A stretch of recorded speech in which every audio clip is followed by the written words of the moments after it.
ಮಕ್ಕಳಿಗೆ ಒಳ್ಳೆ ಶಿಕ್ಷಣ ಕೊಡಿ, ದೇಶದ ಒಳ್ಳೆ ಪ್ರಜೆಯನ್ನಾಗಿ ಮಾಡಿ. ರಾಜ್ಯಾಧ್ಯಕ್ಷ ಆರ್ ಗುರುಮೂರ್ತಿ. ಡಿಎಸ್ಎಸ್ ಮಹಿಳಾ ಘಟಕದಿಂದ ರಾಜ್ಯಾಧ್ಯಕ್ಷರಾದ ಆರ್ ಗುರುಮೂರ್ತಿಗೆ ಸನ್ಮಾನ. ಬಳ್ಳಾರಿ ನಗರದ ತಾಳೂರು ರಸ್ತೆಯ ನಾಗಪ್ಪಕಟ್ಟೆಯ ಹತ್ತಿರ ಬರುವ ಸಮುದಾಯ ಭವನದಲ್ಲಿ ಕರ್ನಾಟಕ ದಲಿತ ಸಂಘರ್ಷ ಸಮಿತಿ ವಿಮೋಚನಾವಾದ ಸಂಘಟನೆಯ ಆರ್ ಗುರುಮೂರ್ತಿ ಬಣದ ವತಿಯಿಂದ ಕರ್ನಾಟಕ ರಾಜ್ಯ ಮಹಿಳಾ ಘಟಕ ಅಧ್ಯಕ್ಷರಾದ ಎಂ ಶಾಂತಾ ಹಾಗೂ ಜಿಲ್ಲಾಧ್ಯಕ್ಷರಾದ ಎಚ್ ಚಂದ್ರಕಲಾ ಇವರ ನೇತೃತ್ವದಲ್ಲಿ ಅಂತಾರಾಷ್ಟ್ರೀಯ ಮಹಿಳಾ ದಿನಾಚರಣೆ ಕಾರ್ಯಕ್ರಮವನ್ನು ಹಮ್ಮಿಕೊಳ್ಳಲಾಯಿತು. ಡಿಎಸ್ಎಸ್ ವಿಮೋಚನಾವಾದ ಸಂಘಟನೆ ಮಹಿಳೆಯರಿಗೆ ಒಂದು ಶಕ್ತಿಯಂತೆ ಬಲವಾಗಿ ನಿಂತಿದೆ. ಅದಕ್ಕಾಗಿ ತಾವೆಲ್ಲರೂ ಒಗ್ಗಟ್ಟಾಗಿ ಹೋರಾಟ, ಸಮಾಜ ಸೇವೆ ಹೀಗೆ ಹತ್ತಾರು ಕೆಲಸ ಕಾರ್ಯಗಳಲ್ಲಿ ತಾವು ಭಾಗಿಯಾಗಬೇಕು ಎಂದು ಹೇಳಿದರು. ಬಳ್ಳಾರಿಯಲ್ಲಿ ಜಿಲ್ಲಾಧ್ಯಕ್ಷರಾದ ಚಂದ್ರಕಲಾ ಅವರು ಮತ್ತು ರಾಜ್ಯಾಧ್ಯಕ್ಷರಾದ ಎಂ ಶಾಂತಾ ಅವರು ಸದಾ ತಮ್ಮ ಜೊತೆಗೆ ಇರುತ್ತಾರೆ. ಬೆಂಗಳೂರಿನಲ್ಲಿ ತಮಗೆ ಆಗಬೇಕಾದ ಕೆಲಸಗಳು ನನ್ನ ಗಮನಕ್ಕೆ ತಂದಾಗ ಪರಿಹರಿಸುವ ಪ್ರಯತ್ನ ಮಾಡುತ್ತೇನೆ. ಅಲ್ಲದೆ ಬಳ್ಳಾರಿ ನಗರದಲ್ಲಿ ಮಹಾನಗರ ಪಾಲಿಕೆ ವತಿಯಿಂದ ಬರುವಂತಹ ಯೋಜನೆಗಳನ್ನು ಒಂದೂ ಬಿಡದೆ ತಾವು ಪಡೆದುಕೊಳ್ಳಿ, ಅಂಥದ್ದೇನಾದರೂ ಸಮಸ್ಯೆ ಇದ್ದರೆ ನನ್ನ ಗಮನಕ್ಕೆ ತನ್ನಿ ಎಂದು ತಿಳಿಸಿದರು. ಅಲ್ಲದೆ ನಮ್ಮ ಸಂಘಟನೆ ಜಿಲ್ಲೆ, ತಾಲೂಕು ಮತ್ತು ಗ್ರಾಮ ಘಟಕಗಳಲ್ಲಿ ಸಂಘಟನೆಯನ್ನ ಕಟ್ಟಿ ತಾವೂ ಕೂಡ ಬೆಳೆಯಬೇಕೆಂದು ತಿಳಿಸಿದರು.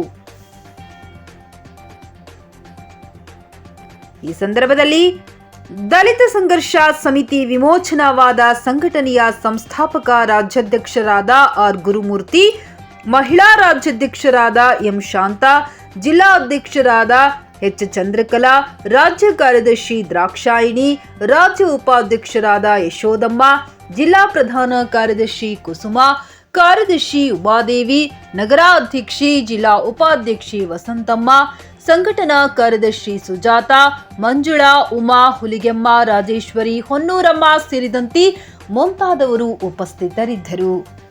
ಬ್ಯೂರೋ ರಿಪೋರ್ಟ್ ಅಸ್ಲಾಂ ಭಾಷಾ, ನ್ಯೂಸ್ 24 ಕನ್ನಡ, ಬಳ್ಳಾರಿ. ಈಗ ಸರ್ಕಾರದಲ್ಲಿ 20-30 ಸೈಟ್ ಮನೆ ಕಟ್ಕೊಡ್ಬೇಕಂತ ಆದೇಶ ಇದೆ.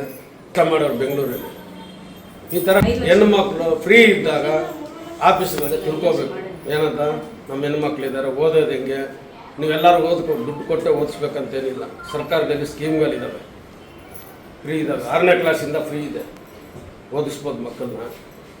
ಏನಂದರೆ ನೀವು ಒಗ್ಗಟ್ಟಾಗಿ ಹೋರಾಟ ಮಾಡಬೇಕು. ಇವತ್ತು ನೋಡಿ, ಇಂದಿರಾ ಗಾಂಧಿ ಇದ್ದರು ಮಹಿಳೆ, ಅವರು ಇವತ್ತು ದೇಶದ ಪ್ರಧಾನಿ ಆದರು. ಉತ್ತರ ಪ್ರದೇಶದ ಮಾಯಾವತಿ ಇದ್ದಾರೆ, ಮುಖ್ಯಮಂತ್ರಿ ಆಗಿದ್ದರು. ಈ ಥರ ಹೆಣ್ಣು ಮಕ್ಕಳು ಹೋರಾಡಬೇಕು, ವಿದ್ಯಾವಂತರಾಗಬೇಕು, ಅವ್ರ ಮಕ್ಕಳು ಚೆನ್ನಾಗಿ ಓದಿಸ್ಬೇಕು. ನೀವು ಓದಿಸೋಕೆ ದುಡ್ಡು ಇಲ್ಲ ಅಂದರೆ ಸಮಾಜ ಕಲ್ಯಾಣ ಇಲಾಖೆ ಇದೆ, ನೀವಾದರೂ ಓದಿಲ್ಲ, ನಿಮ್ಮ ಮಕ್ಕಳನ್ನು ಓದಿ ದೊಡ್ಡ ದೊಡ್ಡ ಆಫೀಸರ್ಗಳಾಗಬೇಕು. ಆವಾಗ ಸಮಾಜ ಮುಂದುವರಿಯೋಕ್ಕೆ ಸಾಧ್ಯತೆ. ಹಿಂಗೆ ಹೇಳಿ ನಾನು ಮಾತು ಮುಗಿಸ್ತೀನಿ. ಜೈ ಭೀಮ್. ಎಲ್ಲರಿಗೂ ತಾಯಂದಿರ ದಿನಾಚರಣೆ ಶುಭಾಶಯಗಳು. ನಾವು ಕರ್ನಾಟಕ ದಲಿತ ಸಂಘರ್ಷಣ ಸಮಿತಿ ರಾಜ್ಯಾಧ್ಯಕ್ಷರು. ಇವರು ಗುರುಮೂರ್ತಿ ಸಾರ್ ಅಂತ, ಅವರು ಕೂಡ ರಾಜ್ಯಾಧ್ಯಕ್ಷರು. ನಾವು ಎಲ್ಲ ಆಫೀಸಿಗೆ ನಾವು ಪರಿಚಯ ಇದ್ದೀವಿ, ಪ್ರತಿಯೊಂದು ಆಫೀಸಿಗೆ ಪರಿಚಯ ಇದ್ದೀವಿ. ಪ್ರತಿಯೊಂದು ಕಾರ್ಯಗಳು ಕೆಲಸ ಕಾರ್ಯಗಳು ಮಾಡಿದ್ದೀವಿ. ಇಲ್ಲಿ ಗೊತ್ತೇ ಇದೆ ಜನಗಳಿಗೆ. ನಾವು ಸಂಘಟನೆ ಕಟ್ಟಿದ್ದೀವಿ. ನಿಮಗೆ ಏನು ಸ್ಕೀಮ್ ಬೇಕು, ಏನು ಯಾವ್ಯಾವ ಬರ್ತಾವೋ ಎಲ್ಲ ನಾವು ಮಾಡಿಕೊಡ್ತೀವಿ. ಅದು ನಿಮಗೆ ಎಲ್ಲರಿಗೂ ಗೊತ್ತಿದೆ. ಅದು ಸಲುವಾಗಿ ನಾವು ಹೆಣ್ಣುಮಕ್ಕಳು ಹೊರಗಡೆ ಬರಬೇಕು, ಒಂದು ಸಂಘಟನೆ ಕಟ್ಟಬೇಕು. ನಾವು ಇನ್ನೊಬ್ಬರನ್ನ ಕೇಳಬಾರ್ದು.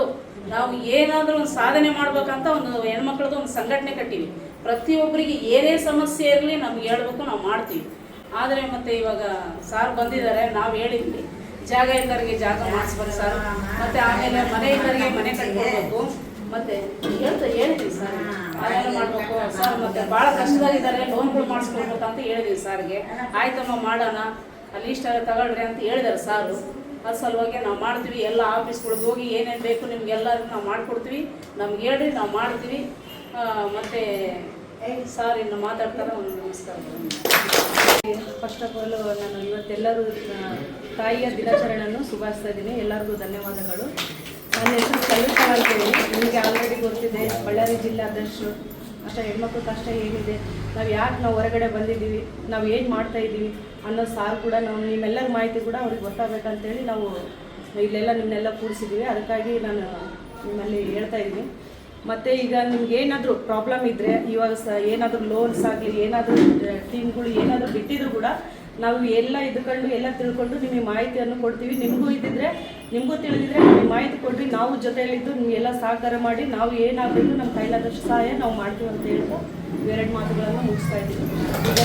ನಮ್ಗೆ ಏನು ಬರೋದನ್ನೋ ಅದನ್ನು ನಾವು ಅಷ್ಟು ಪಡೆಯಿಂದ ಹೌದಿಲ್ಲ, ಎಲ್ಲರೂ ನಾವು ನಿಂತ್ಕೊಂಡು ಹೋರಾಡಿದ್ರೇ ಆಗ್ಬೇಕಾದ್ರೆ, ಒಬ್ಬರೇ ಚಪ್ಪಳ ಬಡಿದ್ರೆ ಆಗಲ್ವಾ, ಎಲ್ಲರೂ ಕೈ ಸೇರಿದ್ರೇ ಚಪ್ಪಳ ಆಗ್ಬೇಕಾದ್ರೆ ಹೋರಾಡಿ ನಮ್ಗೆ ಏನು ಬರ್ದಾಕಿದ್ದು ಎಲ್ಲ ಹಿಂದುಳಿದವ್ರು ಹೋಗ್ಬಿಟ್ಟಿದ್ವಿ, ಹಿಂದಾಗ್ಬಿಟ್ಟಿದ್ವಿ. ನಾವು ಏನಿಲ್ಲ, ನಮಗೆ ಸವಲತ್ತೇನೇ ಇಲ್ವಾ, ಆ ಸವಲತ್ತು ನಾವು ಪಡಿಬೇಕಂದ್ರೆ ಯಾರಿಂದ ಪಡ್ಕೋಬೇಕು ಅಂದರೆ ನಾವು ಒಬ್ಬರೇ ಹೋದ್ರೆ ಕೆಲಸ ಆಗಲ್ಲ.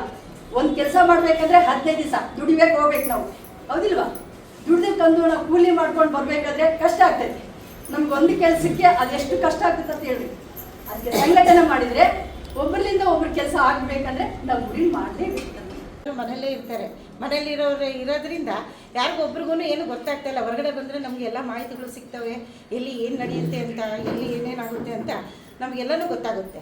ಹಾಗಾಗಿ ಒಳಗಡೆ ಇರದಂಗೆ ಎಲ್ಲರೂ ಹೊರಗಡೆ ಬಂದರೆ ಅವರವರ ಮಕ್ಕಳಿಗೆ ಅವರಿಗೆ ಎಲ್ಲದಕ್ಕೂ ನಮಗೆ ಹೆಲ್ಪ್ಫುಲ್ ಆಗುತ್ತೆ ಅಂತ ಹೇಳ್ಬಿಟ್ಟು ನಾವು ಒಬ್ಬರು ಬೇಡ್ಕೋಬೇಕು, ಅದು ಬೇಡ.